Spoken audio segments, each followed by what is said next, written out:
মই কালি পৰা আপন ইচ্ছাবত মই কামাখ্যা যাই মই পূজা আৰম্ভ কৰিম।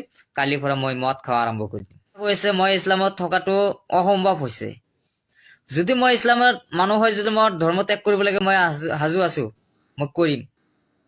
যদি ইছলামক মোক যদি বেয়া পায়, যদি মোৰ নমাজ পঢ়া, ইছলামৰ ধৰ্মৰ ভিতৰত ধৰ্ম হৈ কাম কৰা যোৱা, যদি মই ইছলাম ধৰ্মৰ মানুহৰ ওচৰত যোৱা, হাদিছ কোৰাণৰ কথাটো শুনা যদি মোৰ বেয়া হয়, তেনে মই এইটো বাদ দিম, মদ খোৱাত থাকিম, মদ খাব লাগিব, ধৰ্ম ত্যাগ কৰিব লাগিব। আমাৰ পূজা আছে, পূজাই চাব লাগিব, পূজাৰ কথা এইটো কৈ আছে, মই সেইটো কথা বুজাবলৈ কৈছিলো। বস্তুটো আমি বহুত এটা আবেগিক মই কৈ আছো কথাখিনি। কি আমাৰ কিছুমান মিডিয়া আছে, কেলা মিডিয়া বুলি কওঁ মই, ভাল মিডিয়া নহয়, সেইটো কেলা মিডিয়া বুলি কোৱা হয়।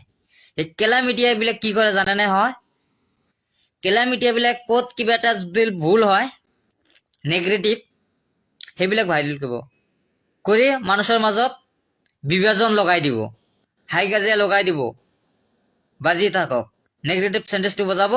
আচলতে ক'ত ঘটনা হয়, কি হয় নহয়, সেইবিলাক নকৰাকৈ ডাইৰেক্টলি নেগেটিভটো বজাই মানুহক জেলত ভৰাই দিয়ে, এই কেলা মিডিয়া বিলাক। গতিকে সেইটো মানে এই কেলা মিডিয়াৰ কাৰণে এইবিলাক বস্তুটো ভাইৰেল হয় বেছিভাগ। মই আজি ইজতেমাত গৈছিলো, কালি ৰাতিত গৈছিলো। হয়তো কালিতে মই ৰাতিতে ইমানখিনি হয়তো ঘূৰিছিলো, অলপমান, গোটেইখিনি ঘূৰিব পৰা নাই। আৰু যেতিয়া আমাৰ মনাজাত হ'ল, আজিৰ 11:30 মনাজাতে আৰম্ভ হৈছিলে, 12টাত শেষ হ'ল।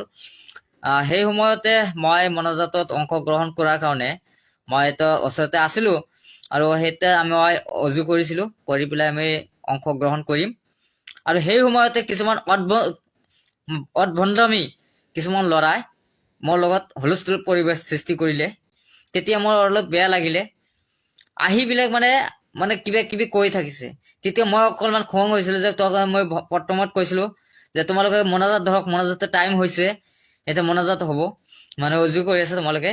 সেই মানে উল্টা পুল্টা মোক মানে কিবা কিবি কৈ আছিল। মই তেতিয়া খং হৈ আছিলো, কাৰণ ইছলামৰ বিষয়ে মানে সেইবিলাক যাব নালাগে, ইছলামৰ বিষয়ত নাযাকৈ বেলেগ ৰাস্তাত লৈ গৈছিলে। আৰু তেতিয়া মই অলপ মানে খং হৈছিলো, আৰু মোক বেলেগে এটা কথা কৈছিলে, আপোনালোকে এটা ইংগিতহে পাইছিলে, বাকী সেইটো নহয়, আৰু আছিলে, সেইবিলাক কাটি দিছে মিডিয়া বিলাকে, টোটেল ঘটনাবিলাক কৰা নাই। কিন্তু এটাহে বস্তু মানে যে আমি দৌৰিছিলো, আচলতে দৌৰাৰ কাৰণটো হৈছে মানুহ উদ্ভণ্ডামি লগাইছিলে, আৰু ইছলামৰ বিৰুদ্ধে কিছুমান কথা কোৱা হৈছিলে। তাৰ পিছত মই তেওঁলোকক মানে আহিব নালাগে, তেওঁলোকে তেনেকুৱা কথা কোৱা হৈছে, মানে মনাজাতৰ কথা কৈছিলো, তেতিয়া মোক এইটো খং কৰিছিলে মোৰ ওচৰত, আৰু সেইকাৰণে মোক বেয়া বেয়া কথা কৈছিলে। আৰু বেয়া কথা কোৱাৰ কাৰণে মই তেতিয়া খং হৈ মোৰ হাতত ভৰিত জোতা আছিল, মই জোতা ভৰাই দি গৈছিলো, মই জোতা হাতত লৈ মই দৌৰি তাক মাৰিবলৈ গৈছিলো, কোবাবলৈ গৈছিলো। আৰু সেইতে মানুহৰ মাজত তেওঁলোকে মোৰ যিটো কলা আপোনালোকে দেখা পাইছে, এই ল'ৰাটো আগুৱাই দৌৰিছিলে, সেই ল'ৰাটো পিছত তেওঁলোকে পলাইছে, পিছত মই ধৰিব পৰা নাই। কিন্তু মই সেইটো তাক মাৰিবলৈ কোবাবলৈ কাৰণে গৈছিলো। আচলতে মই শিক্ষাটো কৰি দিলো যে ইছলামত কি চলে কি নচলে, সেইটোত আমি দেখুৱাই দিব গৈছিলো। তেওঁ ইছলামৰ নামত অপ্ৰচাৰ চলাবলৈ গৈছিলে, আৰু অপ্ৰচাৰ চলাৰ কাৰণে আৰু সেইটো বস্তুটো নেগেটিভকৈ আমাক উল্টাকৈ বজাই দিলে। ইজতেমাত এনেকুৱা ঘটনা ঘটিছে। যদি মোৰ ইজতেমাত যোৱাটো ভুল আছিলে, আৰু ইছলামত যদি সেইটোৱে আছে যে নহয় ইছলামত নামাজ পঢ়িব নালাগে, পূজা কৰিব লাগে, মই কালিৰ পৰা আপন ইচ্ছাবত মই কামাখ্যা যাই মই পূজা আৰম্ভ কৰিম। কালিৰ পৰা মই মদ খোৱা আৰম্ভ কৰি দিম।